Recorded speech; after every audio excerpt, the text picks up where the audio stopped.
ओम नमः सिद्धेभ्यः। ओम नमः सिद्धेभ्यः। ओम नमः सिद्धेभ्यः। मंगलम भगवान वीरो मंगलम गौतमो गणी मंगलम कुंद कुंदाद्यो जैन धर्मोस्तु मंगलम सर्वमंगल मांगल्यम सर्वकल्याणकारकम प्रधानम सर्वधर्माणां जैनम जयतो शासनम जैनम जयतो शासनम वंदितो सर्वसिद्धे धुवमचल मणोभवं गदिं पत्ते बोच्छामि समय पाहुड़ मृण्मो सुध केवली भणिदं नमः समय साराय स्वानुभूत्या चकाशते चित्स्वभावाय भावाय सर्वभावान्तरच्छिदे।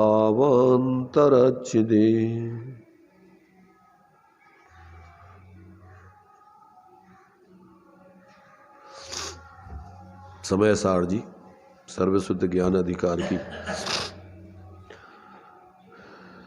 413 नंबर की गाथा चलेगी। इसमें आचार्य देव जो जीव मात्र बाह्य द्रव्यलिंग में ही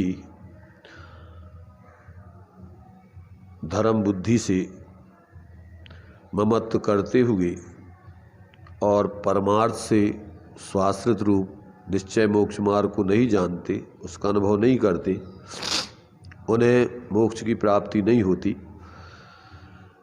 ऐसा जो है यहाँ पर इस गाथा में आचार्य देव स्पष्ट कर रहे हैं। देखिए गाथा है। पाषंडी लिंगेशुवा गिहि लिंगेषु वा बहुपयारेषु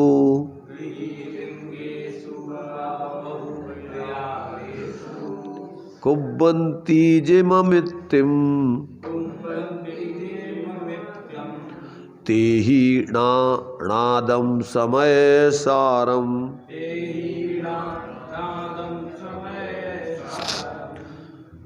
बहुभांति के मुनिलिंग जो अथवा गृहस्थी लिंग जो ममता करे उनमें न जाना वह समय के सार को। देखिए क्या कह रहे, जो बहुत प्रकार के पाषंडी लिंगेषु वा मुनि लिंगों में और गृही लिंगेषु वा अथवा गृहस्थ लिंगों में ममत्वम कुर्वन्ति ममता करते हैं, अर्थात यह मानते हैं कि यह द्रव्यलिंग ही मोक्ष का दाता है। तई समय सारा ना ज्ञाता, उन्होंने समय सार को नहीं जाना। अर्थात जो यथार्थ मोक्ष का मार्ग है निःशुद्धात्मा के आश्रय से प्रकट होने वाला, ऐसे उस परमार्थ मोक्ष मार्ग को वो नहीं जानते। ऐसा यहाँ पर जो है इस गाथा में आचार्य देव ने स्पष्ट किया है। अब टीका में आचार्य अमृतचंद देव उसका विशेष खुलासा करते हैं। देखिए उसको अपन पढ़ते हैं। जो वास्तव में मैं श्रवण हूँ, मैं श्रवणोपासक अर्थात श्रावक हूँ, इस प्रकार द्रव्यलिंग में ममत्व भाव के द्वारा मिथ्या अहंकार करते हैं। वे अनादि रूढ़ अनादिकाल से चला आया समागत व्यवहार में मूढ़ मोही होते हुए प्राण विवेक वाले निश्चय अर्थात अपने निःशुद्धात्म स्वरूप पर या उसके आश्रय से जो यथार्थ मोक्ष मार्ग होता है उस पर आरूढ़ ना होते हुए परमार्थ सत्य अर्थात जो परमार्थ से सत्यार्थ है, यथार्थ है, वास्तविक है, ऐसे उस भगवत स्वरूप अपने समय सार को नहीं देखते, उसका अनुभव नहीं करते। देखो क्या कह रहे यहाँ पर, जो जीव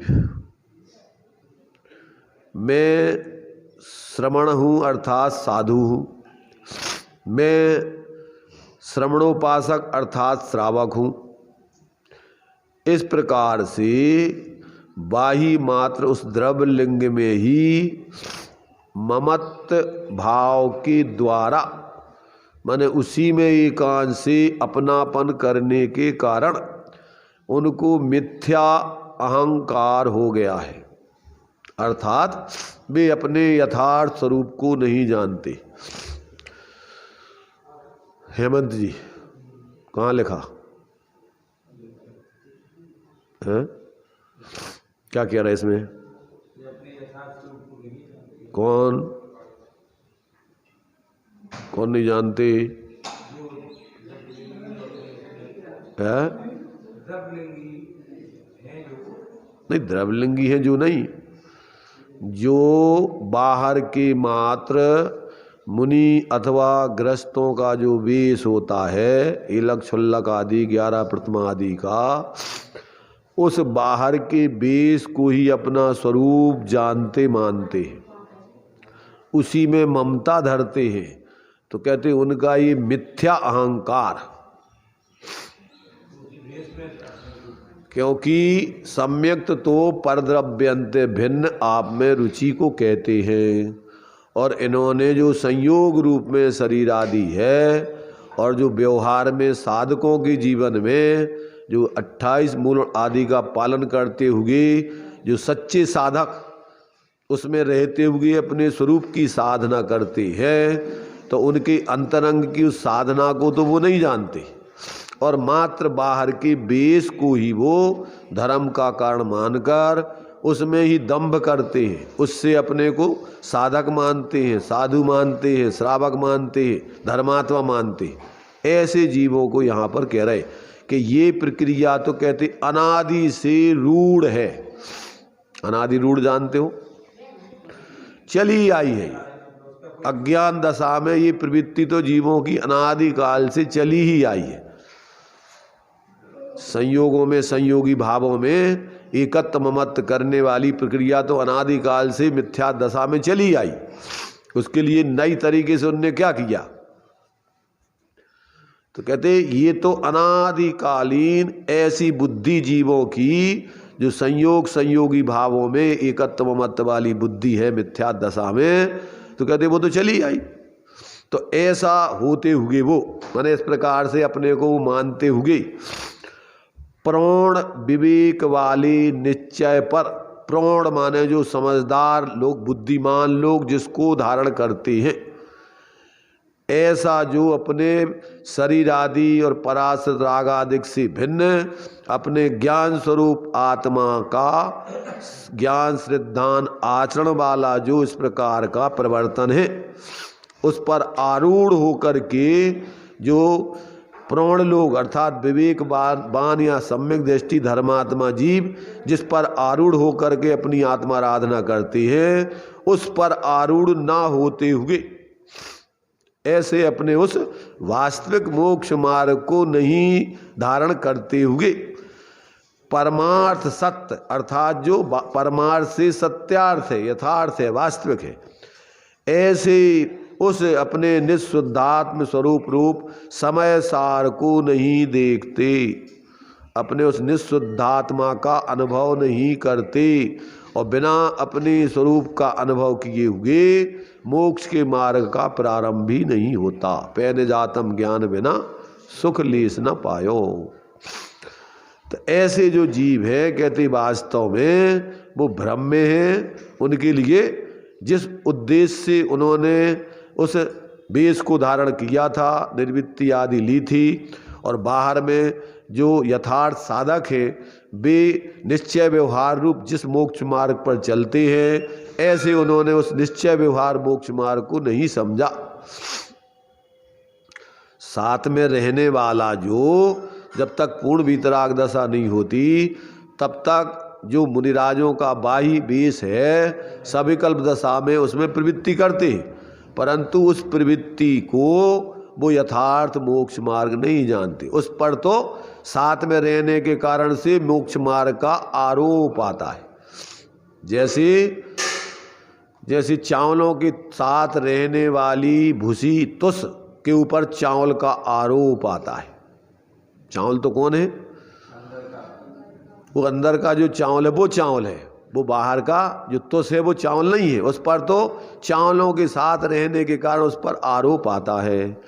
ऐसे ही जो अंदर में अपने निःशुद्धात्मा की श्रद्धा ज्ञान लीनता रूप आराधना करने वाले साधक होते हैं, तो उनको जो बाहर में शरीर आदि की विवेक पूर्वक 28 गुण आदि की प्रवृत्ति है उस पर व्यवहार मोक्ष मार्ग का आरोप है। ऐसा ही सहचर मोक्ष मार्ग साधक दशा में चलता है, परंतु साधक लोग उस बाह्य प्रवृत्ति को वास्तव में सोपयोग रूप आश्रय रूप जानते हैं, उसके लिए वो यथार्थ मोक्ष मार्ग नहीं जानते। उससे पुण्य का बंध होता है। क्या होता है उससे? तत्वार सूत्र में स्वर्ग जाने के कारणों में ये मुनिराजों के सराग चारित्र को और संयमी के एक देश संयम के साथ रहने वाले असंयम को, चूंकि उसके कारण से पुण्य बंध होता है, तो उस साधक के आचरण को क्या है? स्वर्ग का कारण कहा गया है। सराग संयम, संयमा संयम, अकाम निर्जरा, बाल तपांसी देवस्य। तो सराग संयम, सराग संयम का क्या अर्थ होता है? जो बीतरागता के साथ में अभी राग चल रहा है तो संयम को सराग संयम कहते हैं। सरल जी, किसे कहते सराग संयम?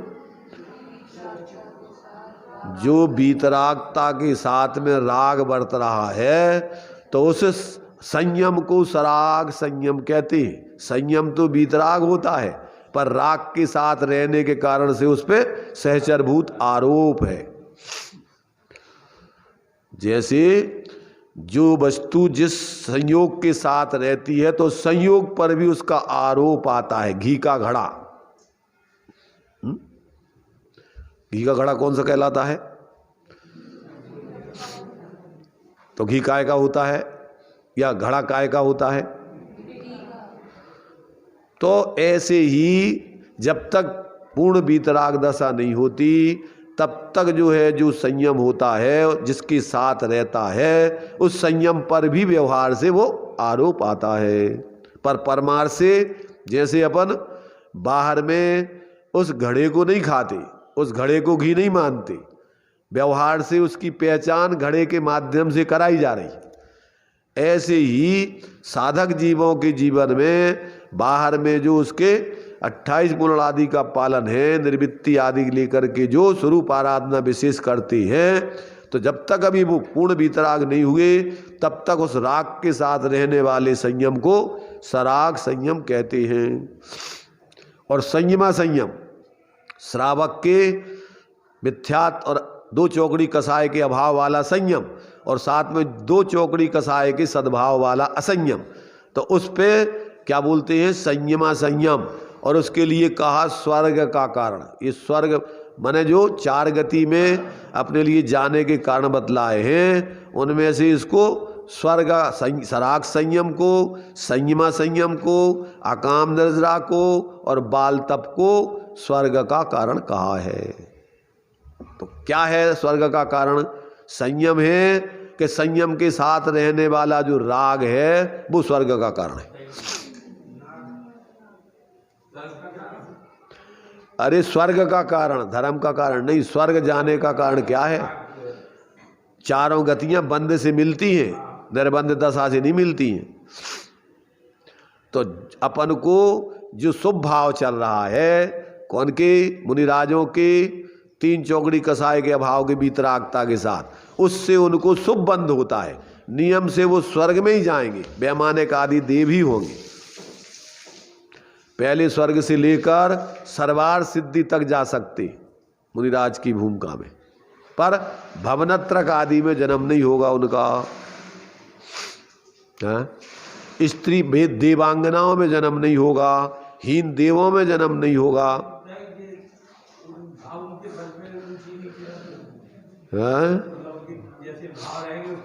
उसके आधार पर उनको ऊंचा नीचा पद मिलेगा। बाहर में जैसी उनकी कसाय की तीव्रता मंदता आदि होगी, उसके आधार पर उनको वो पद मिलेंगे। अरे भाई, सम्यक दृष्टियों के लिए मिथ्या दृष्टि को नरक गति का बंध होता है, नरक आयु का बंध होता है। सम्यक दृष्टि को ही नहीं होता। ये तो महावृत्ति है और वो देशवृत्ति है, तो उनको कहाँ से नरक हो जाएगा? सम्यक दृष्टि है और वृत्ति है। सम्यक दृष्टि तो अगर पहले नरक आयु बांध ली है तो वो तो नरक भी जा सकता है, परंतु नरक आयु का बंध मिथ्या दशा में होता है, सम्यक दशा में नहीं होता। मिथ्या दृष्टि नरक आयु को बांधता है। तो यहां पर अपने लिए ये बात बतलाई जा रही है कि जो जीव ऐसे अंतरंग से अपने निःशुद्धात्म तत्व की श्रद्धा ज्ञान लीनता रूप यथार्थ मोक्ष मार्ग तो नहीं जानते, और साधकों के जीवन में रहने वाला जो सहचर संयोग रूप शरीर आदि है, बाह्य प्रवृत्ति है और शुभ भाव आदि है, उसको ही धर्म बुद्धि से मात्र मानकर अपने को धर्मात्मा मानते हैं। तो कहते ऐसे जीव वास्तव में मोक्ष को प्राप्त नहीं करते, आत्मिक सुख को प्राप्त नहीं करते, वो चतुर्गति के ही पात्र बने रहते। अपन पढ़ते ना, जो विमान बासी हु थाय सम्यक दर्शन बिन दुख पाए, ताते चय था वर्तन धरे यो परिवर्तन पूरे करे। अथवा कभी अकाम निर्जरा करे भवनत्रक में सुर तन धरे, विषय चाहे दावानल दयो और मरत विलाप करत दुख सयो। तो जब तक आत्मबोध नहीं होता तब तक ये जीव पुण्य और पाप करते हुए चारों गति का ही पात्र रहता है। वो वास्तव में मोक्ष मार्गी और मोक्ष का पात्र नहीं बनता। ये बात यहाँ अपन को बतलाई जा रही है। तो जब तक अपन सिर्फ बाहर बाहर में ही धर्म की बुद्धि से लगे रहेंगे और अंतर में जो अपना आत्मा के आश्रय से, स्वभाव के आश्रय से जो परिणति में धर्म प्रकट होता है, सम्यक दर्शन ज्ञान चारित्र रूप, वो जब तक ग्रहण नहीं करेंगे तब तक जीवन में शांति मिलने वाली नहीं है और मोक्ष की सिद्धि होने वाली नहीं है। भावार्थ देखिए, अनादिकालीन पर द्रव्य के संयोग से होने वाले व्यवहार ही में जो पुरुष मूढ़ अर्थात मोहित हैं, वे यह मानते हैं कि बाही महाव्रत आदि रूप वेश ही हमें मोक्ष प्राप्त करा देगा, परंतु जिससे भेद ज्ञान होता है ऐसे निश्चय को वे नहीं जानते। ऐसे पुरुष सत्यार्थ परमात्म रूप शुद्ध ज्ञानमय समय सार को नहीं देखते। ऐसे जीव क्या नहीं करते? जो वास्तव में मोक्ष का मार्ग है, जो अपने परद्रव्यों से भिन्न अपनी आत्मा की श्रद्धा ज्ञान लीनता पूर्वक प्रकट होता है, कहते उसको वो नहीं देखते जानते। ऐसे जीव वास्तव में सच्चे अर्थों में धर्म की आराधना करने वाले नहीं हैं। तो देखो, इससे जो है, अगर मान लीजिए चरणानुयोग के आधार से जो व्यवहार आचरण है उसको धारण करते हैं तो पुण्य बंद होता है, तो स्वर्ग आदि जाएंगे ज़्यादा है ज़्यादा। स्वर्ग जाने के कारणों में चार कारण कौन कौन से बताए? सराग संयम, संयमा संयम, अकाम निर्जरा, बाल तपांसी देवस्य। तो अकाम निर्जरा किसे कहते हैं? कभी अकाम निर्जरा करे तो अब अकाम निर्जरा किसे कहते हैं? मोक्ष मार्ग में जो काम की नहीं है, निर्जरा तो होगी परंतु वो मोक्ष मार्ग के काम की नहीं है। कैसी? कि पाप का उदय आ जाने पर अपन मजबूरी में, अब भैया मान लो कि आज अपने लिए रोटी नहीं मिलना है तो क्या करना कि अब भैया परिणाम मत बिगाड़ो और उपवास कर लो, चाहे चलो कि चलो आज उपवास कर लो, चलो अपन हैं। तो मजबूरी में उपवास कर लेने वाले धर्मात्मा नहीं कहलाते। अपन बोलते हैं जब कोई काम मजबूरी में करना पड़ा तो अपन कहते भैया क्या करें, मजबूरी का नाम महात्मा गांधी। तो ये महात्मा जो हते गांधी जी, तो वे कैसे हते? महात्मा बनने के लिए महात्मा लंगोटी चद्दर लगाओ तो उन्होंने कहा ये लग छुल्लक हते का भी। देश पे कपड़े नहीं हैं तो भैया अपन भी जब तक सारे देशवासियों को कपड़े नहीं मिलेंगे अपन भी ऐसे सूट बूट आदि ऐसे पूरे कपड़े नहीं पहनेंगे। तो ये नैतिकता है, ये आपका स्वभाव है। तो ऐसे से आपको क्या है, चतुर्गति की दृष्टि से पाप का बंध नहीं होगा, स्वभाव। घर में अपन सब लोग हैं और अपन तो हमें क्या करने भाड़ में जाए, हमें तो अपना पेट भरने। तो जब तो तीव्र कसाय है कि भैया सब मिल बांट करके प्रेम से एक दूसरे का संयोग करो, एक एक खा लो, पानी पी लो, रूखी सूखी खाए के और ठंडा पानी पी और देख पराई चूपड़ी मत ललचाओ जी। तो ये तुम्हारी मंद कसाय है। ऐसे जीव भी कहते हैं संसार में दुर्गति के पात्र नहीं होते और लोक में अच्छा माना जाता है। पर यहाँ तो परमार्थ की बात चल रही है। परमार्थ से तो वे ही जीव अच्छे हैं कि जो अपने निःशुद्धात्म तत्व को अपना स्वरूप जान मानकर और बाहर से विरक्त होते हैं, बाहर के पदार्थों में उनको एकत्व ममत्व नहीं होता है। तो ऐसे जीव ही वास्तव में धर्मात्मा है। तो सम्यक दृष्टि जीवों के जीवन में अकाम निर्जरा भी होती है, सकाम निर्जरा भी होती है, सविपाक निर्जरा भी होती है, अविपाक निर्जरा भी होती है। तो ज्ञानियों के जीवन में तो चारों निर्जराएं होती, पर मिथ्या दृष्टि के जीवन में ना तो सकाम निर्जरा होती है और ना अविपाक निर्जरा होती है। कौन कौन सी होती है उनके? अकाम निर्जरा और सविपाक निर्जरा। सविपाक निर्जरा जानते? पूर्वकृत बंधे हुए कर्म समय पर आकर के खिरते जावे और नए कर्म अपन बांधते रहें, वो कहलाती है सकाम निर्जरा, सविपाक निर्जरा है। और सकाम निर्जरा किसे कहते? इच्छा पूर्वक, तत्व ज्ञान पूर्वक स्वरूप आराधना करते हुए और बाही में त्याग आदि अपना करके और मुनिव्रत आदि धारण करके श्रावक के व्रत लेकर के स्वरूप आराधना करना, वो कहलाती सकाम निर्जरा। इच्छा पूर्वक ग्रहण करना, मजबूरी में नहीं, चाहते तो नहीं थे, अब विपरीतताएं आ गई तो भैया मंद का सहाय पूर्वक भोगो, तो वो अकाम निर्जरा कहलाती।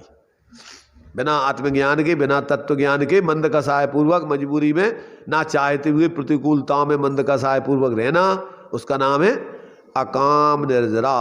अकाम माने चाहते नहीं हो, आ माने नहीं, काम माने चाहे। तुम्हारी चाह नहीं थी उसको, परंतु अब आ गई मजबूरी, तो क्या करना कि भैया शांति से भोग लो।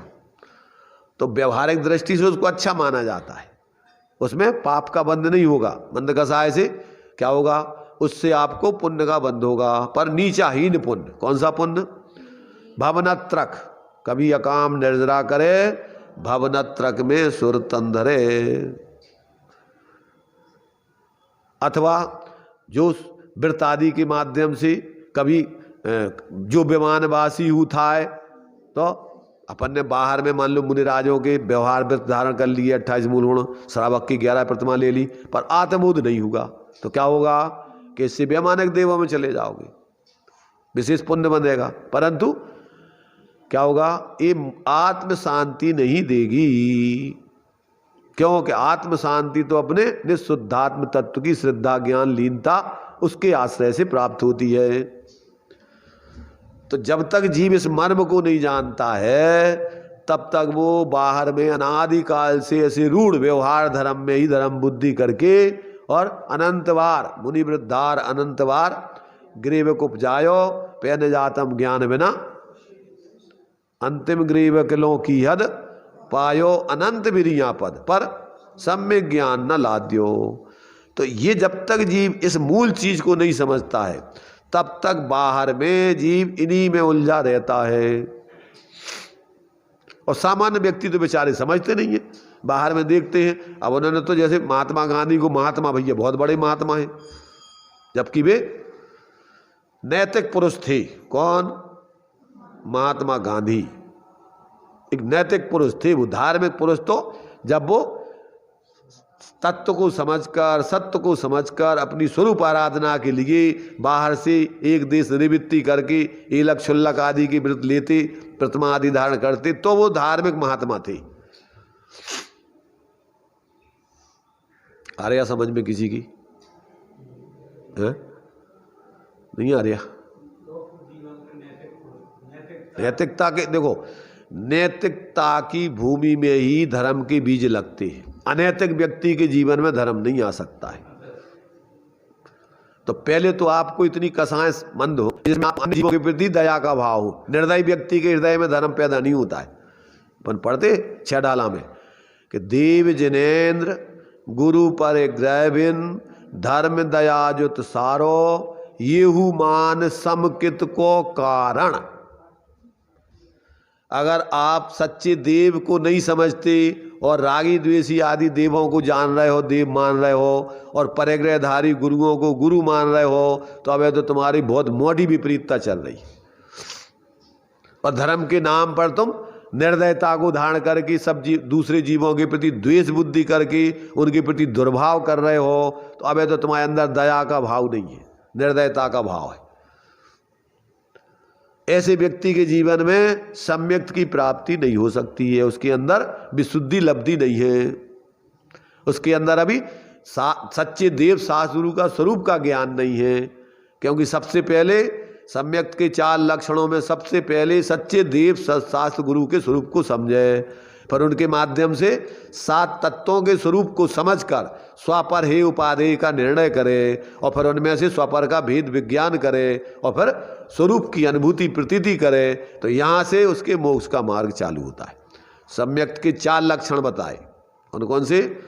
सच्चे देव शास्त्र गुरु का श्रद्धान, 7 तत्वों का श्रद्धान, स्वपर का श्रद्धान, और परद्रव्यंते भिन्न आप में रुचि सम्यक्त भला है। पर अंत में ये अपनी आत्मा की अनुभूति प्रतीति पूर्वक आत्मश्रद्धा। ये चारों चीजें जिसके जीवन में सम्यक्त होता है, ये चारों चीजें समीचीन पाई जाती हैं, तभी वो व्यक्ति धर्मात्मा बन पाता है, अन्यथा नहीं। तो ये लोग भय से कि लोग क्या कहेंगे, किसी को भी मान लो, ऐसा नहीं चलता धर्म के क्षेत्र में। लोग 7 भय नहीं होते सम्यक दृष्टि। इस लोक भय, परलोक भय, अगुप्ती भय, आरक्षा भय, आकस्मिक भय, मरण भय, वेदना भय, ये उसको कोई भय नहीं होता। क्यों? कि वो समझता है कि आत्मा अपनी शाश्वत है। और धर्म भय से पैदा नहीं होता है, निर्भयता में धर्म आता है। इसलिए आचार्य समंत्रभद्र ने लिखा है कि जो भय से गलत का समर्थन करता है वो सम्यक दृष्टि नहीं हो सकता है। भयासा स्नेह लोभास्य कुदेवागम लिंगी नाम प्रणामम विनयम चैवे न कुर्यु शुद्ध दृष्टिया। जो सम्यक दृष्टि होते हैं वो भय से, आशा से, इसलिए हो जाए अपन को भैया जब इतने दिनों से अपन इनको मान रहे, अब नहीं माने तो जो बुरा ही मान जे। कभी कभी मोह से आदमी बोलता ना, मोह से गलत काम का समर्थन करता है। वो तुम्हारे से राजा बसु ने मोह से ही तो गलत को समर्थन करो तो है कि जो हमारे गुरु जी की पत्नी है उनके मुंह में आकर के और नारद के विपरीत बोल गए। अचकार सुनने का कर दो, बकरा कर दो। अचकार था चावल, पुराने चावल, धान जो उगती नहीं है, चावल मान लो। तो ऐसा जो है मोह में आकर के व्यक्ति जब गलत का समर्थन करता है राग में आकर, तो खुद दुर्गति का पात्र होता है। इसलिए वो किसी भय से, कोई आशा से, कोई लोभ से, भय आशा इसलिए, कोई इसलिए माने मोह मोही लगाओ कि भैया जी अपने आए। धर्म के क्षेत्र में अपने पराये नहीं होते। धर्म के क्षेत्र में तो जो धार्मिक है भाई अपने, और जो धर्मात्मा नहीं है वो कोई अपने नहीं। देखो इतना विवेक तो पहले राजाओं में भी होता था। अगर राजा ने जो नियम बनाए हैं, अगर उसका लड़का भी उसका उल्लंघन करता था तो उस लड़के को भी फांसी दे देते थे। वो सुना कि नहीं सुना? हाँ, इसलिए धर्म के मार्ग में, न्याय के मार्ग में क्या है, किसी का पक्षपात नहीं चलता है। यहाँ तो सत्य तत्व की बात चलती है। तो ऐसा यहाँ कह रहे आचार्य देव कि जो जीव अनादिकाल से रूढ़ मात्र बाह्य व्यवहार में ही धर्म बुद्धि करके उसमें मोह करते हैं और यथार्थ जो शाश्वत मोक्ष मार्ग है उसको नहीं जानते, वे जीव वास्तव में मोक्ष को प्राप्त नहीं करते, सच्चे सुख को प्राप्त नहीं करते, वे धर्मात्मा नहीं कहलाते। अब देखिए, इस बात को ही आचार्य जयसेन स्वामी ने तात्पर्य वृत्ति में जो दिया है, देखो उसको पढ़ते हैं। वैसे तो यहाँ पर देखो एक श्लोक पहले इनका आचार्य अमृतचंद देव का इसके ऊपर है, पहले इसी गाथा और टीका जो लिखी ना, तो इस पे पहले श्लोक पढ़ते हैं, बाद में फिर जयसेनाचार्य देव की इस पे टीका भी है, तो उसको अपन देखते हैं। तो देखिए 242 नंबर का जो है श्लोक है ये पहले। व्यवहार विमूढ़ दृष्टया परमार्थम कलयन्ति नो जनः तुष्बोध विमुक्त बुद्ध्या कलयन्ति तुषं न तण्डुलम्। इसका देखिए हिंदी जो है, उस हिंदी को पढ़ते हैं पहले।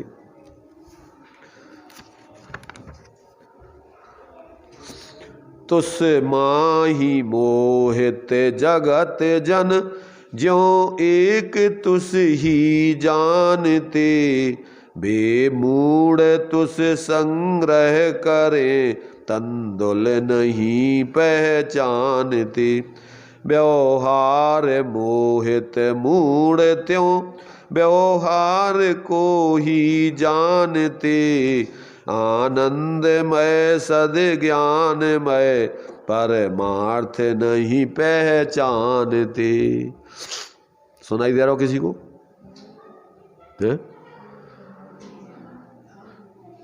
अगर अपना उपयोग यहाँ सुनने में नहीं लगाएंगे रुचि पूर्वक तो अपन बैठे तो रहेंगे पर सुनाई नहीं देगा कुछ भी।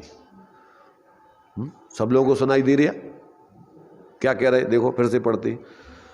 तुस माही मोहित जगत जन, तुस जानते ना, चावल के ऊपर जो छिलका होता है उसको बोलते तुस। तुस माही मोहित, जो तुस में मोहित हो गए। तुस माही मोहित जगत जन ज्यों एक तुस ही जानते, बेमूढ़ तुस संग्रह करें तंदुल नहीं पहचानते। तंदुल जानते ना, तंदुल साली सुगंध अति परम अखंडित बीन, जासो पूजो परम पद देव शास्त्र गुरु तीन। तो क्या होता?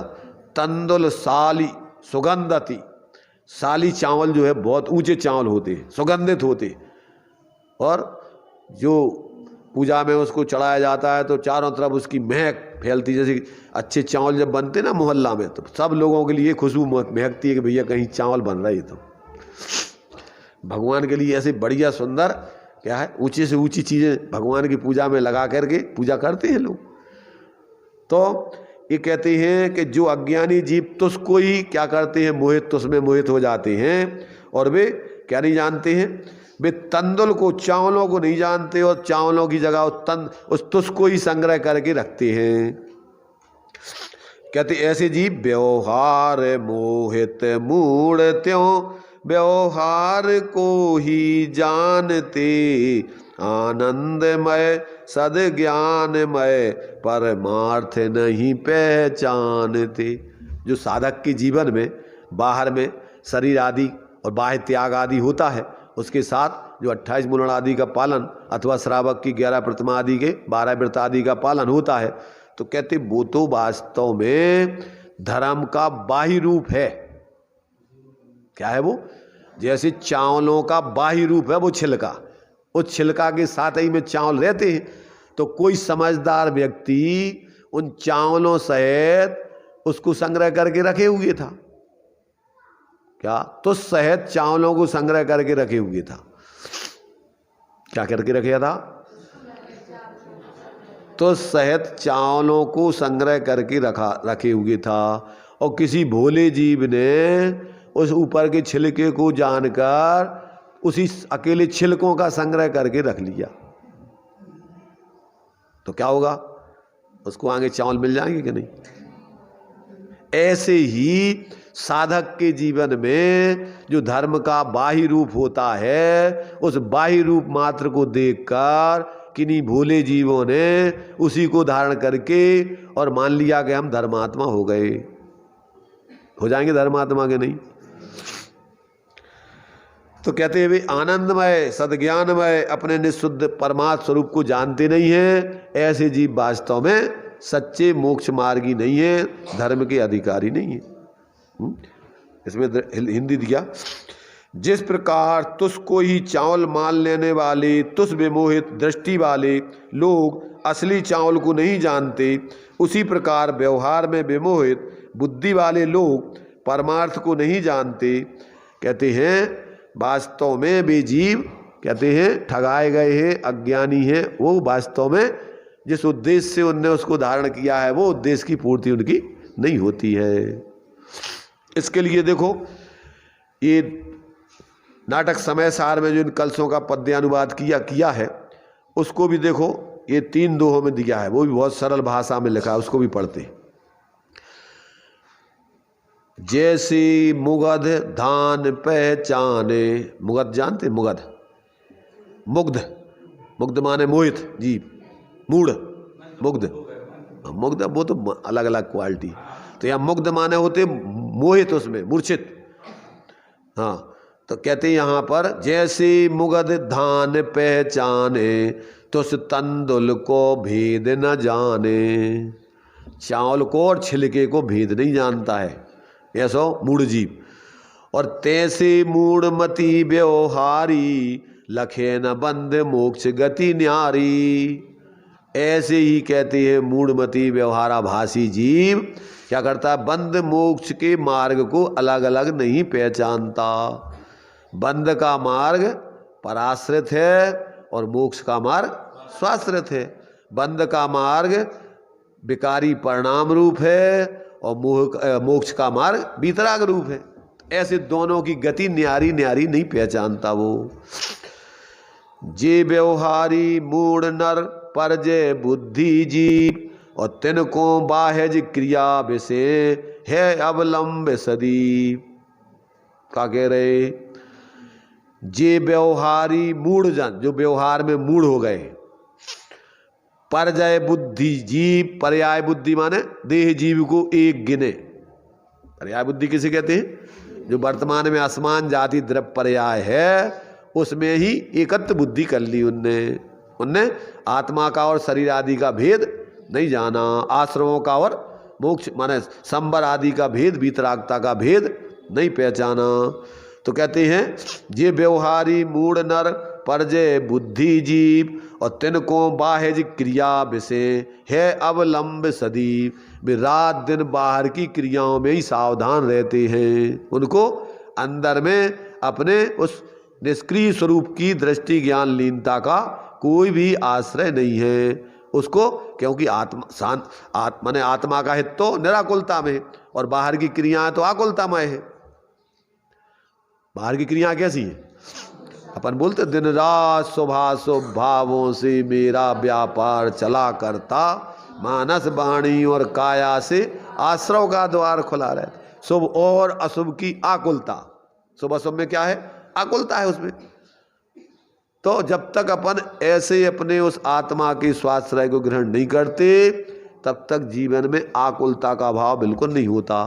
तो ऐसे जो अज्ञानी जीव हैं तो कहते हैं उनको तो बाहर में ही निरंतर अवलंबन वही में लगी रहते रात दिन में। तो तिनको बाह्य क्रिया विषय है अवलंब सदीप कुमति बाह्य दृष्टि सो बाह्य क्रिया करंत। कुमति माने मिथ्या दृष्टि जीव, अज्ञानी जीव बाह्य दृष्टि से बाहर की क्रियाएं निरंतर करते रहते। वो अब जो कर लें, अब जो कर लें, अब जो कर लें, अब जो कर लें, धर्म के नाम पे करवे में लगे रहते भी। धर्म तो कैसा है? धर्म तो जानने देखने शांत निराकुलता रूप है। आत्म को है सुख सुसुख आकुलता में कहिए, आकुलता में तो धर्म है नहीं है। तो जो कुमति यानी ऐसे दुर्बुद्धि जीव हैं, ऐसी बाहर जिनकी दृष्टि है, सो बाहज क्रिया करंत और माने मार्ग माने मोक्ष परंपरा मन में हरस धरंत। क्या मानते हैं कि अब हमारा मोक्ष हो जाएगा, जल्दी से क्रम से हम मोक्ष को प्राप्त कर लेंगे और बड़े आनंदित होते हैं। एक दृष्टांत आता है कि जैसे चोर घर में घुसे तुम्हारे, क्या घुसे? चोर घर में घुस गए। अब भी कह रहे तिजोरी की चाबी ले आओ। तो समझदार बुद्धिमान व्यक्ति था, उसने कहा भाई साहब क्या चाहिए तुम्हें, ये तो बताओ। उसने कहा हमारे लिए तो 1 लाख रुपया चाहिए और सोने की चूड़ियाँ चाहिए। उसने कहा अच्छा चलो बैठो, हम दे रहे तुम्हें, सोने की चूड़ियाँ दे रहे, 1 लाख रुपया दे रहे। और वो 1 लाख रुपया लाया और सोने की चूड़ियाँ लाया और दे दी उसको। दे करके प्रसन्न हो गया वो। क्यों प्रसन्न हो गया? वो तो सब लूट के तिजोरी में रखो तो सोनो किलो से, और तुम्हारे करोड़ों रुपये रखे थे। उसने सोची भैया ही को थोड़े में निपटा दो अपन, हैं? तो क्या होगा कि वो देखो वो 1 लाख चलोगा, 2 चूड़ियाँ चलेंगी, उनको तो दुखाई है, उनको प्रसन्नता नहीं है। प्रसन्नता काय की है? प्रसन्नता तो उसी जो बच गओ इतना, उतने कम से कम इतने में निपट गए। अब मिथ्या दृष्टि क्या करता है? मिथ्या दृष्टि देखो, मिथ्या दृष्टि क्या करता है कि मिथ्या दृष्टि को तो जो बाही देखो, सम्यक दृष्टि को अशुभ भाव से बचने के लिए कि भैया हम अपनी रत्नत्रय से च्युत ना हो जाएं, इसके लिए वो शुभ उपयोग में प्रवृत्ति करके और पापों से बचता है और सोचता है कि चलो ठीक है अब अपन कम से कम थोड़ा ही बंद हो रहा हो, ज़्यादा नहीं हो रहा हो, थोड़ा ही गो ज़्यादा नहीं। परंतु मिथ्या दृष्टि जीव को अंदर का तो आत्मबोध है ही नहीं और वो में हर्ष मान रहा हो कि इससे हमारा मोक्ष हो जाए। तो मिथ्या दृष्टि को तो जैसे उस सामान जाने में क्या हो रहा है, सामान माने उसके लिए तो चूंकि वो पता ही नहीं है, वो तो उसके लिए हानिकारक ही है। उसको तो मूल अपना धन तो जानते ही नहीं है, उसकी प्रॉपर्टी, तो उसमें धर्म बुद्धि से हर्ष मानता है। और ये तो जो ज़्यादा जा रहा था वो बच गया, उसका हर्ष है, परंतु जो गया है उसका तो दुख ही मानता है। वो कौन? विवेकी जीव को तो जब वो सोचता है कि हमारा 1 लाख रुपया और इतना सोना फ्री में चलोगा, तो उसकी तो तकलीफ ही है। तो ऐसा जितना जितना आश्रव बंधवी सम्यक दृष्टि को हो रहा है स्वभाव, उसका वो दुख मानता है, ये जानता है, परंतु मजबूरी है कि शुद्ध स्वरूप में नहीं टिक पा रहा है, तो चलो कम से कम अशुभ से बच के दुर्गति में नहीं जाएंगे, शुभ थोड़ा बंद हो रहा है, इसलिए वो ऐसा उसमें प्रसन्नता। पर अज्ञानी के तो शुद्ध का खबर नहीं और शुभ में ही धर्म बुद्धि है, तो उसको तो उसमें उसी में आश्रव भाव आदि में उसमें हर्ष मान रहा है, जबकि सम्यक दृष्टि उसका तो दुख है उसको। ऐसा जब तक जीव को अंतर में स्वरूप का बोध नहीं होता, तब तक वो वास्तव में आश्रवों में ही धर्म बुद्धि है। 7 तत्वों में संवर तत्व किसे कहते? जिन पुण्य पाप नहीं कीना, आत्म अनुभव चित दीना, तिन ही विधि आवत रोके, संबर लह सुख अवलोकी। तो जो पुण्य पाप से रहित ऐसे अपने आत्मा की अनुभव स्वरूप प्रवृत्ति है, वो संबर का कारण है। शुभाशुभ प्रवृत्ति तो आश्रव बंध का कारण है, परंतु जब तक पूर्ण साधना साधक के जीवन में नहीं होती, तब तक शुद्ध के साथ शुभ परिणति चलती है उसके जीवन में। क्या चलती है? शुद्ध के साथ शुभ परिणति, एक देश शुद्ध परिणति और थोड़ी अशुद्ध परिणति। तो उसके मोक्ष मार्ग के साथ साथ अभी उसको कर्मों का आश्रव बंद भी होगा, परंतु कौन सा? बहुत अल्प मात्रा वाला, ज्यादा संसार नहीं। माने सम्यक दृष्टि के अपन सोचो कि उसकी त्रियंच गति गई, नरक गति गई, स्त्री पर्याय गई, नपुंसक पर्याय गई, हीन हीन मनुष्य आदि में पैदा होना वो गया, उसका तो मात्र थोड़ा सा संसार रह गया। कितना? अकेला उत्कृष्ट देव पदों में जाएगा और या फिर उत्कृष्ट मनुष्यों में पैदा होगा, बस। इसके अलावा और अभी वो संसार में रहेगा तो और कहीं नहीं जाएगा। और जल्दी से वो अपने पूर्ण स्वरूप की आराधना करके वो विकल्प भी उसको भी तोड़ के और पूर्ण वितराग होकर अनंत दशा और सिद्ध दशा पा लेगा। तो साधक के जीवन में तो क्या है, अंदर में स्वरूप की श्रद्धा ज्ञान लीनता के साथ विवेक पूर्वक बाहर की सुप्रवृत्ति होती है, परंतु जानता है कि वास्तव में ये उतना आश्रय ही है, ये मोक्ष मार्ग नहीं है। दृष्टांत दिया था ना हमने, एक कच्चा आम, एक अध कच्चा या अध पका आम और एक पका आम। तीनों आमों में क्या अंतर है? कच्चा आम का स्वाद कैसा होता है? खट्टा। अध पके अध कच्चे आम का स्वाद कैसा होता है? खट्टा मीठा। तो खट्टा स्वाद काय का है? उसमें जितना कच्चा है वो खट्टा है और जितना पक गया उतना मीठा है। तो ऐसा स्वाद आ रहा है। तो सम्यक दृष्टियों को तो साधकों को तो कैसा स्वाद आता है? आनंद के साथ थोड़ी आकुलता। और मिथ्या दृष्टि तो कच्चे आम के समान निरंतर आकुलता में जीता है, उसको शांति की गंध नहीं आती। पहने जातम ज्ञान में ना सुख लेस नहीं आयो। और जो पूर्ण वितराग हो जाते हैं उनको काय का आनंद आता है? पूर्ण आनंद, ज्ञान आनंद। उनकी तो अनंत शोक दर्शन वीर आदि है, उनको कोई आकुलता नहीं है। तो अपन देखें अपन कहाँ खड़े हुए हैं, अपन लोगों को क्या आता है? रात दिन आकुलता होती है कि कुछ आनंद भी है कुछ आकुलता है, कि आनंद ही आनंद है। बताओ हैं? अपन लोगों को अभी अगर देखो अज्ञान दशा में क्या पुण्य के उदय में अनुकूलताएं हुई, अरे सब आनंद है। तो आचार्य कहते हैं जो बिन मोक्ष कहे में सुखिया ते अजान मूड़न में मुखिया। समझ लेना कि मूर्खों का राजा है वो है? तो अपन को जब तक पूर्ण भीतराग दशा नहीं हो तब तक इतने आनंद को तो काम ही नहीं है। और स्वरूप को अगर अवलंबन नहीं है तो आनंद बिल्कुल नहीं है। आकुलता ही आकुलता है। भले तुम्हारे पुण्य को उदय चल रहा हो और भोग पुण्य फल, और उसमें जितनी आसक्ति से भोगोगी उतनी ज्यादा तीव्र पाप का बंध होगा उसमें। आ रहा समझ में थोड़ा बहुत कि नहीं है? थोड़ा बात समझ में आ रहा कि पूरा समझ में आ रहा? अभी सूर्यकांत जी रात में पूछ रहे थे हमसे कि साहब ये तुम जो है ये बता रहे हो जो मोक्ष का मार्ग, अब ये तो अभी तक हमारी कछु समझे में नहीं, अनुभव ही नहीं आवाज तक। हम सोचत तो हैं कि भाई अपन इको भी करें अभ्यास, पर वो कैसे हो जाता नहीं समझ में आ तुम्हारी। सोचत तो है कि अपन थोड़े बहुत शुभ कार्य करते रहते हैं और इसके बाद में अशुभ में चले जाते हैं, पर जो अंदर में अपन स्वरूप के अनुभव वाला आनंद है, अब जो तो हमें प्राप्त ही नहीं हो, ये कोई विधि क्या है? अब भाई विधि तो बता रहे थे हम रोज ही ना, हम क्या बता रहे? आचार्यों ने बताई कि अपने पहले वस्तु तत्व का 7 तत्वों की निर्णय करके तुम विचार करो कि इसमें तुम कौन से तत्व हो। भाई अपन को यही तो उपाय है? 7 तत्वों में स्व पर ही उपाधि का निर्णय करो और फिर स्व में अपनत्व करो और पर में अपने से भिन्नत्व जानो, तो अब उसे उतई से तुम्हारे लिए मोक्ष का मार्ग चालू होगा। भाई स्वरूप कर अब आत्मा को लक्षण का बताओ। चेतन को है उपयोग रूप, चिन्ह मूरत बिन मूरत अनूप, पुद्गल नव धर्म अधर्म काल, इनते न्यारी जीप चाल।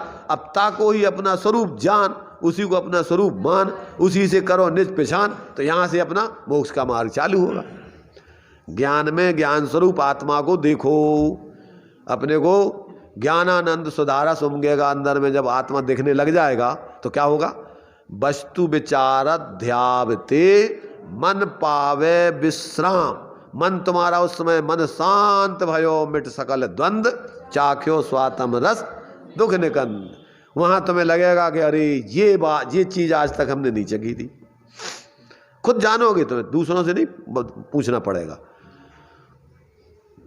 तो ये जो है यहाँ पर अपना वो आचार्य कह रहे कि भैया जो लोग ऐसे अपने स्वरूप को नहीं जानते हैं और मात्र एक या तो बाहर के पाप कार्यों में लगे रहते हैं और थोड़ा थोड़ा अगर आएंगे तो थोड़े से शुभ कार्य करके संतुष्ट हो जाएंगे, हैं? क्या कहाँ जाएंगे? थोड़ा अशुभ से बच के थोड़े आएंगे और फिर ज्योंगे तो अशुभ में ही चले जाएंगे।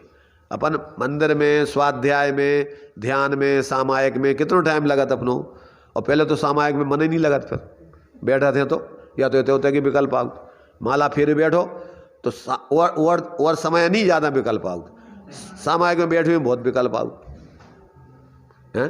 काहे? उस समय फ्री हो जात, दिमाग बिल्कुल खाली हो जात, और खाली दिमाग शैतान को घर। फिर अपन को बहुत सारे उनने हमसे ऐसी कह रही थी, उनने ऐसी कह रही, उनने ऐसी कह रही, अब ऐसा कर गया भैया, अभी फालतू के विचार बे विकल्प खड़े हो, तो फिर वो उठ के जल्दी भग जात कि भैया इसे अच्छा तो अपन कछु करो। इनमें तो और बड़ा बहुत ज़्यादा टेंशन है। तो इसलिए सामायिक में नहीं बैठ पाते। जो जिनको ज़्यादा विकल्प है और बाहर में मोह है, और वे बैठे नहीं कि उनके अंदर इतने विचार उमड़ते हैं, ऐसे विचार आते हैं कि भी सामान्य उसमें नहीं आते इतने विचार, इसलिए वो फिर बैठ नहीं पाओ समाज में। अब वो नमोकार मंत्र की माला फिरत और उपयोग कहीं ना कहाँ चलो जाते हैं। होते ऐसा कि नहीं होता भाई? जिसकी देखो जिसकी रुचि होती है अपन को वे चीज़ें ऊर्ध होती हैं।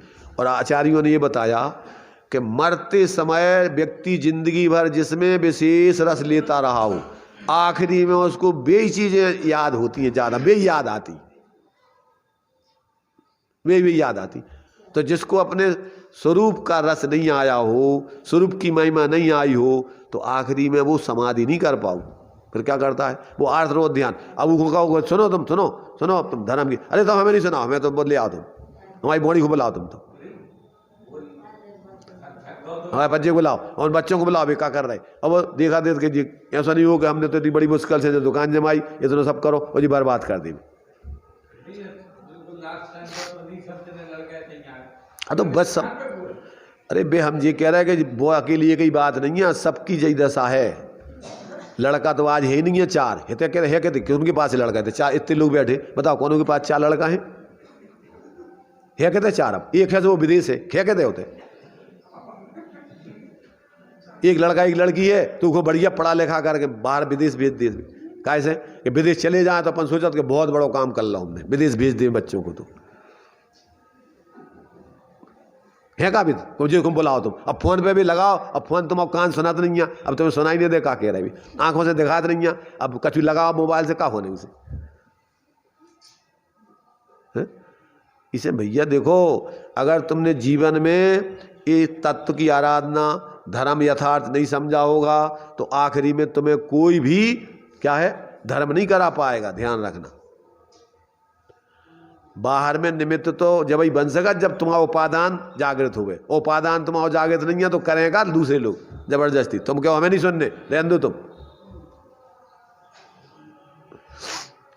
इसलिए जीवन में अपन को ये समझ करके अपनी बुद्धि को जागृत करके एक बार इस तरफ को अपनी बुद्धि में लगाएं, और अगर ये अपन को जीवन में एक बार स्वरूप अनुभूति हो तो फिर इसके अलावा तीन लोग में तुम्हें कोई भी क्या है इस स्वरूप की आराधना से दूर नहीं कर सकता है। कैसी परिस्थिति आ जाएगी, आप अपने स्वरूप की रुचि, आपकी रुचि दूर नहीं हो सकती। तीन लोग तेहु कालमाई नहीं दर्शन सो सुखकारी, और सकल धर्म को मूल यही, जिसको अपने स्वरूप की अनुभूति प्रतीति हो जाती है, उसको तीन लोग में कोई ताकत नहीं है कि उसकी दृष्टि को बदल दे, उसकी श्रद्धा को बदल दे कोई। तो ये जो है कि जो इस प्रकार से कहते हैं कि कुमति बाह्य दृष्टि सो बाह्य क्रिया करंत, और माने मोक्ष परंपरा मन में हरस धरंत, और शुद्धातम अनुभव कथा कहे समकिति कोई। क्या कह रहे? शुद्धातम अनुभव कथा, अपने स्वरूप की कथा, उसका निरूपण वर्णन करने वाले तो कहते हैं कहे समकिति कोई बिरले जीव ही तुम्हारे लिए स्वरूप की बात बता सकते, ऐसे कुंद जैसे आचार्य हैं। और सो सुन के वो मिथ्या दृष्टि व्यवहाराभासी क्या करता है, सो उसकी बात को सुन करके, सो सुन के तासों कहे यह शिव पंथ ना हो, यो मोक्ष मार्ग नहीं, तुम झूठी बातें कह रहे, तुम फलाने बारे आओ। क्या कहेगा वो उसकी बात मानेगा ही नहीं, और उनको आचार्यों को भी डाल देगा खाते में, अपने विरोधी खाते में, ये तो उनके पक्ष बारे महाराज आए। इसलिए यहाँ कहते हैं कि जब तक जीव को निष्पक्ष होकर के तत्व का निर्णय करके स्वरूप का बोध नहीं होगा, तब तक वो निश्चय व्यवहार का सुमेल बनाकर आत्माराधना नहीं कर सकता। वो पक्षपात में पड़ा रहेगा।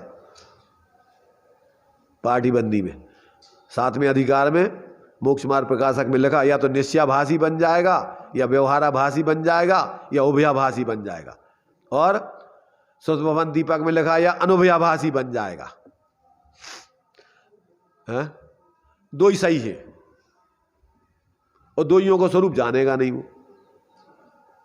क्या उभयाभासी बन गया माने एकांत से जैसा निश्चयाभासी मानता है ऐसा एकांत से निश्चय को भी सही मानेगा, और एकांत से जैसा व्यवहाराभासी मानता है ऐसे एकांत से व्यवहार को भी अच्छा मानेगा।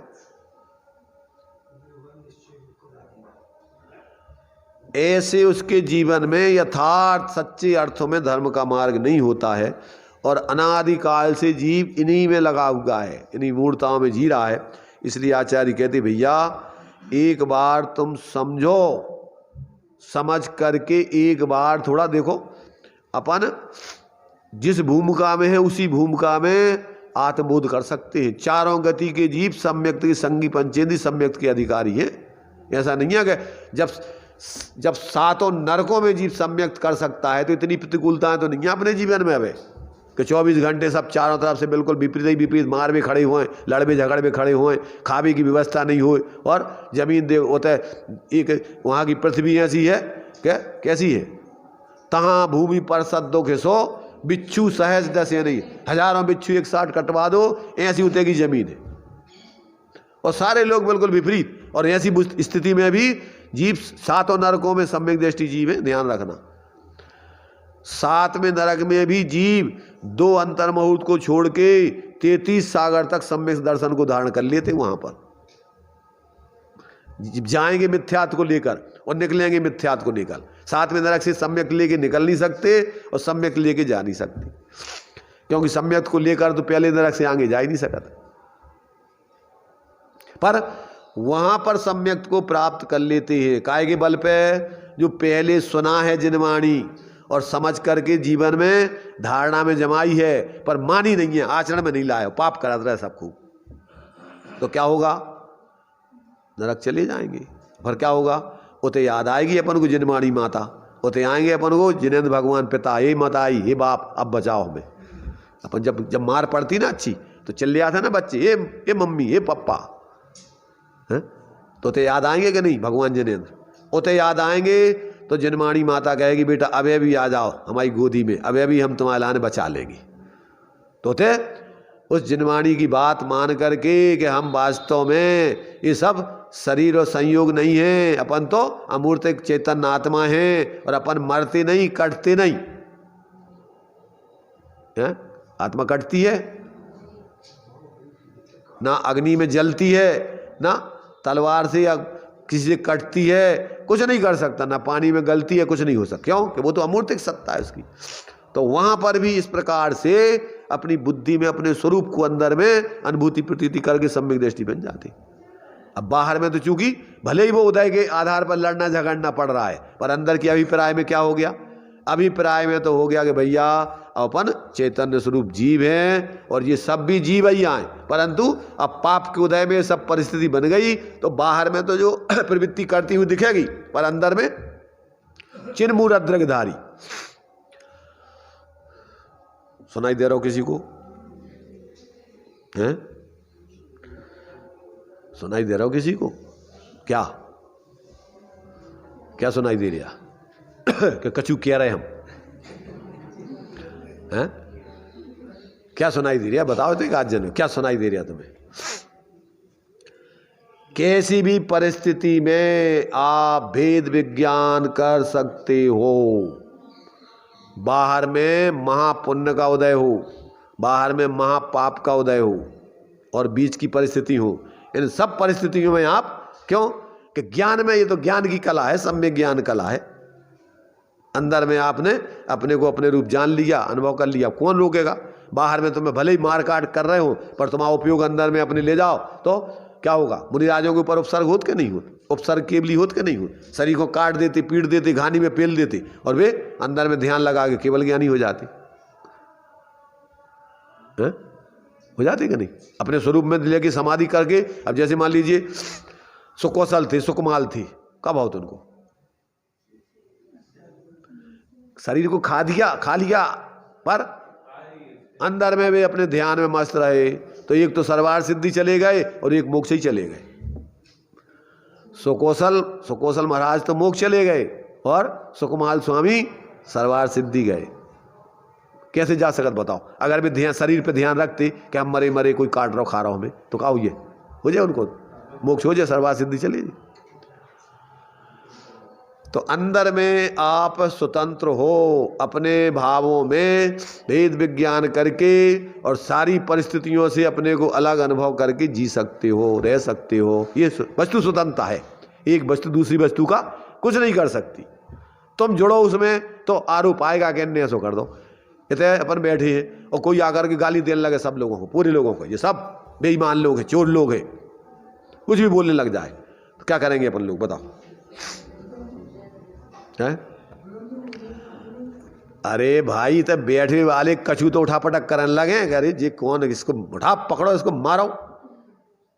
ऐसे थोड़ी सब बैठे ही रहे कि हमने चूड़ियां पहन लेंगे क्या? क्यों हेमंत जी बैठे रहोगे तुम? आगे कोई गाली देने लगेगा तो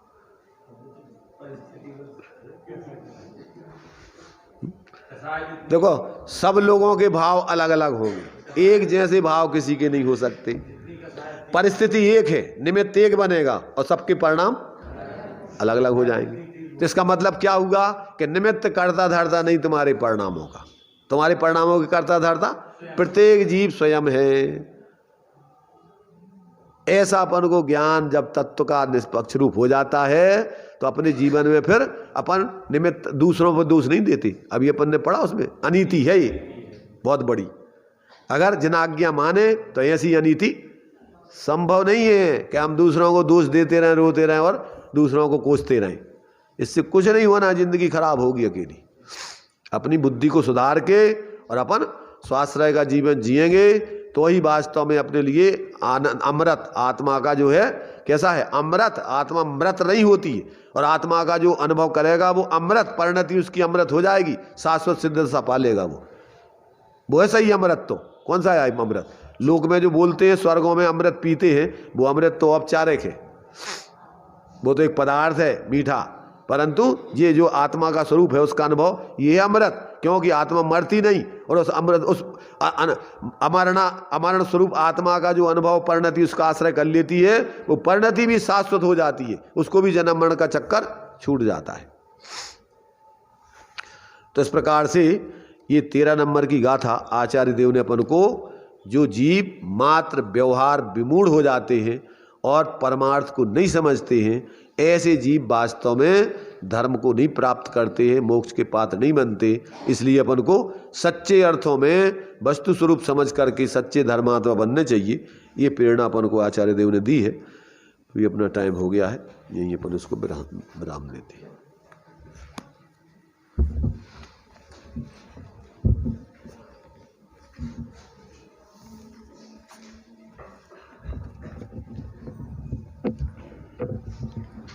आत्म अनुभव करना रे भाई, आत्म अनुभव करना, और जगत की खोटी बातें और जगत की थोथी बातें तिनके बीच ना परना रे भाई, आत्म अनुभव करना रे भाई, आत्म अनुभव करना। आचार्य देव कह रहे हैं कि आत्मा के अनुभव बिना शांति ना तो आई थी, ना आ रही है, ना आएगी। जब भी जो जीव सुखी हुए थे वो आत्मानुभव से हुए थे, हो रहे हैं और होएंगे। काम तो यही करना पड़ेगा, अन्यथा शरणम नास्ति तो एमेव शरणम। एक छोटी सी घटना मुझे याद आती है। कि एक लकड़हारा जंगल में लकड़ी काटने के लिए जाता था। लकड़ी काटता था, एक टाइम की भोजन व्यवस्था हो पाती थी। एक सन्यासी मिले, कहले यहीं रुक के रह जाओगे, थोड़ा आगे तो बढ़ो।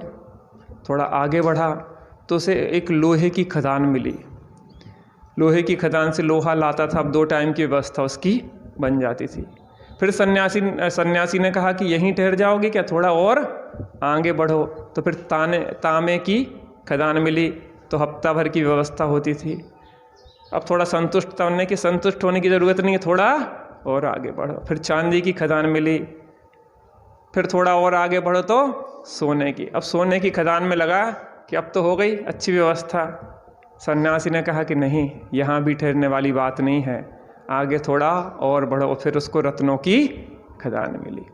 जब तक कि आत्मानुभव तक ना पहुँचे तब तक कहीं ठहरने की ज़रूरत नहीं है। ज्ञानियों के जीवन में भी बाह्य वेश देखा जाता है, योग द्रव्यलिंग आदि देखा जाता है, लेकिन ज्ञानी उसमें ठहरते अटकते नहीं हैं। वो तो एक स्वरूप अनुभव से ही तृप्त होते हैं और हमें भी उसी में शांति मिलने वाली है। जन्माष्टमी स्तुति करेंगे। महिमा जिनागम की अपूर्व,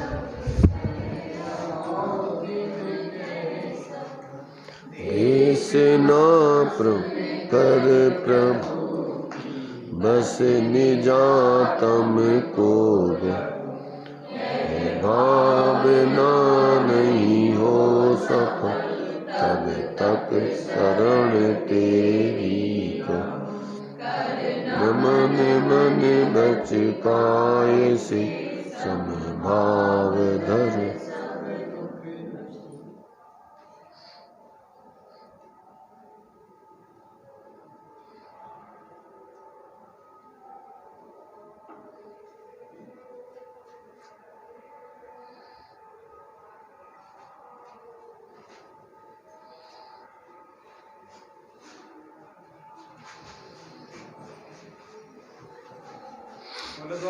वाणी माता की, महाजैन धर्म की, पंच परमेष्टि भगवान की।